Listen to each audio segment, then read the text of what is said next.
Ops, NPS and UPS, केंद्रीय और राज्य सरकारों के लाखों कर्मचारी भारतीय सशस्त्र बलों को छोड़कर लगातार यह मांग कर रहे हैं कि पुरानी पेंशन योजना ऑप्स को दोबारा लागू किया जाए। ऑप्स, एनपीएस एंड यूपीएस, केंद्रीय और राज्य सरकारों के लाखों कर्मचारी भारतीय सशस्त्र बलों को छोड़कर लगातार यह मांग कर रहे हैं कि पुरानी पेंशन योजना ऑप्स को दोबारा लागू किया जाए।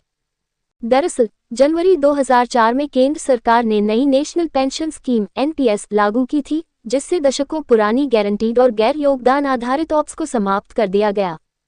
ऑप्स बहाली की मांगों के बीच केंद्र सरकार ने 1 अप्रैल 2025 को एक नई पेंशन योजना यूनिफाइड पेंशन योजना ऑप्स की शुरुआत की।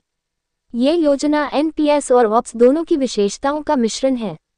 यूपीएस में कर्मचारियों और सरकार दोनों का योगदान रहेगा, ठीक वैसे ही जैसे एनपीएस में होता है। साथ ही यूपीएस न्यूनतम गारंटीड पेंशन भी प्रदान करती है, बशर्ते कर्मचारी निर्धारित सेवा अवधि पूरी करे। सरकार का कहना है कि यूपीएस से कर्मचारियों को सुरक्षा की गारंटी भी मिलेगी और सरकारी वित्तीय ढांचे पर अत्यधिक बोझ भी नहीं पड़ेगा। ऑप्स फिर बनी प्रमुख मांग। इस साल जनवरी 2025 में केंद्र सरकार ने 8वें वेतन आयोग की घोषणा की। इसके बाद सरकार ने कर्मचारियों और पेंशन भोगियों से जुड़े मुद्दों पर कर्मचारी संगठनों से सुझाव मांगे। इन सुझावों में पुरानी पेंशन योजना ऑप्स की बहाली प्रमुख मांगों में से एक रही। कर्मचारी संगठनों का कहना है कि एनपीएस के तहत पेंशन बाजार पर निर्भर है और निश्चित नहीं है, जबकि ऑप्स में जीवन भर गारंटीड पेंशन मिलती थी। क्या है सरकार का रुख? हालांकि केंद्र सरकार ने एक बार फिर साफ कर दिया है कि ऑप्स की वापसी की कोई संभावना नहीं है।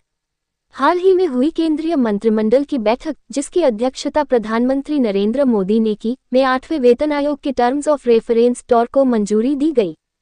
8वें वेतन आयोग की शर्तों में छिपा संकेत।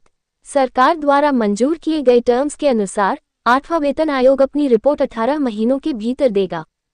8वें वेतन आयोग के टर्म्स ऑफ रेफरेंस में नॉन कंट्रीब्यूटरी पेंशन का जिक्र सरकार की यही नीति दर्शाता है कि पुरानी पेंशन योजना अब अतीत का हिस्सा बन चुकी है। आयोग को देश की आर्थिक स्थिति, राजकोषीय अनुशासन, विकास व्यय और कल्याण योजनाओं के लिए उपलब्ध संसाधन जैसे कारकों को ध्यान में रखना होगा। इसका मतलब साफ है कि आयोग उन योजनाओं पर विचार नहीं करेगा जिनसे राजकोषीय संतुलन बिगड़ सकता है, और ऑप्स ठीक वैसी ही एक योजना है। केंद्र सरकार ने कई बार स्पष्ट किया है कि ऑप्स की वापसी नहीं होगी। हालांकि कुछ राज्य सरकारें जैसे राजस्थान, छत्तीसगढ़, पंजाब और झारखंड गैर एनडीए शासित राज्य अपने स्तर पर ऑप्स बहाल कर चुकी हैं, लेकिन केंद्र सरकार ने इसे राजकोषीय रूप से अनुचित बताया है। वित्त मंत्रालय और कार्मिक एवं प्रशिक्षण विभाग डॉप ने कई मौकों पर कहा है कि ऑप्स अब केंद्रीय कर्मचारियों के लिए लागू नहीं की जाएगी और एनपीएस तथा यूपीएस ही भविष्य की पेंशन प्रणाली रहेंगी।